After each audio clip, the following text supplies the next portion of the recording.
C'est où la plupart des gens qui sont refoulés de l'Algérie, on les dépose souvent et on trouve de l'abri là. C'est dur ici. Ouais, c'est tellement difficile par ici parce que nous sommes comme ça en plein désert. Vous voyez comment les maisons sont, il n'y a pas il n'y a pas de toiture, il n'y a rien. Mais avec ça, on essaie un peu, vous voyez comment on se met parfois à l'aise ici derrière. Il y a des choses là parfois, on se met à l'aise là derrière et bon, ainsi de suite. Bon, ici comme ça, nous sommes dans le ghetto camerounais. Vous allez voir tous les frères. Voilà comment nous vivons ici. On essaie parfois de discuter entre nous, des petits commentaires. Vous êtes combien? Nous sommes à présent, nous sommes près de 50. 50 actuellement, je crois que tous sont là. Non, nous ne sommes pas là tous. Il y a certains qui sont allés se balader de l'autre côté de la ville. Et par ici, ça c'est une cour commune là. Ça c'est une cour commune. Ouais, ça c'est une cour commune. Voilà comment on s'assoit parfois.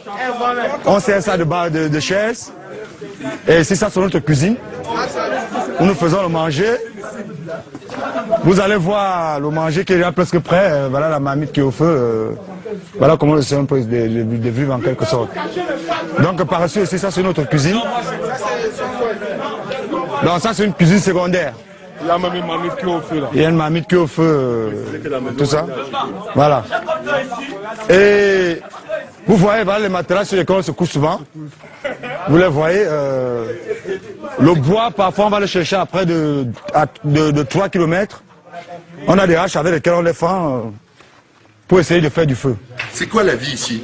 En quelque sorte, je dirais la vie ici, c'est comme une pénitence. Plus qu'une pénitence. C'est plus qu'une pénitence en quelque sorte. Parce que c'est plus dur ici que l'enfer. C'est ainsi que se résume la situation de la plupart des Africains qui décident de se lancer dans l'aventure, de traverser les frontières et pouvoir vivre de l'autre côté de l'Atlantique. Situation qui ne cesse de faire grimper le taux de décès déjà très alarmant des jeunes qui veulent immigrer de manière clandestine. Très souvent, ces jeunes ainsi lancés ne peuvent plus rentrer au pays et admettre leur échec. Ceux qui parviennent même à s'introduire dans ces pays de manière illicite, très souvent n'arrivent pas à vivre une vie normale. Tu es en train de souffrir, tu travailles, on insulte ta mère, ton père. Ça, c'est pas bon. Les petits enfants te voient dans la route, ils te jettent avec le caillou. Tu vas faire 5 mois, 1 an, tu ne travailles pas. Tu es en train d'assis. Les policiers vont t'attraper, ils vont dire ils ont besoin de l'argent. Donc si tu n'as pas d'argent, on va te donner crédit pour payer pour que tu sortes de la prison. C'est comme ça. Étant considérés comme des sans-papiers. Ce voyage incertain vers l'inconnu, sans organisation, est combattu par de nombreuses associations de par le monde. Ainsi, pour ne pas juste donner des leçons, de différentes solutions sont proposées aux jeunes Africains, comme la possibilité offerte par l'Organisation internationale de l'immigration de rentrer dans leur pays et de ne plus souffrir en leur donnant des subventions. Un exemple est le cas de ce jeune Nigérien qui recevra 500 € pour ouvrir un atelier de broderie dans son pays. L'autre solution étant de procéder à une immigration organisée, telle que participer aux grands jeux pour l'obtention de visas, ou se rendre juste dans une agence spécialisée dans ce domaine. De la loi canadienne sur l'immigration, toute entreprise qui veut offrir un service rémunéré en matière d'immigration devrait réunir un certain nombre de critères, parmi lesquels avoir en son sein au moins un consultant canadien agréé en immigration qui doit avoir fait des études en droit canadien de l'immigration.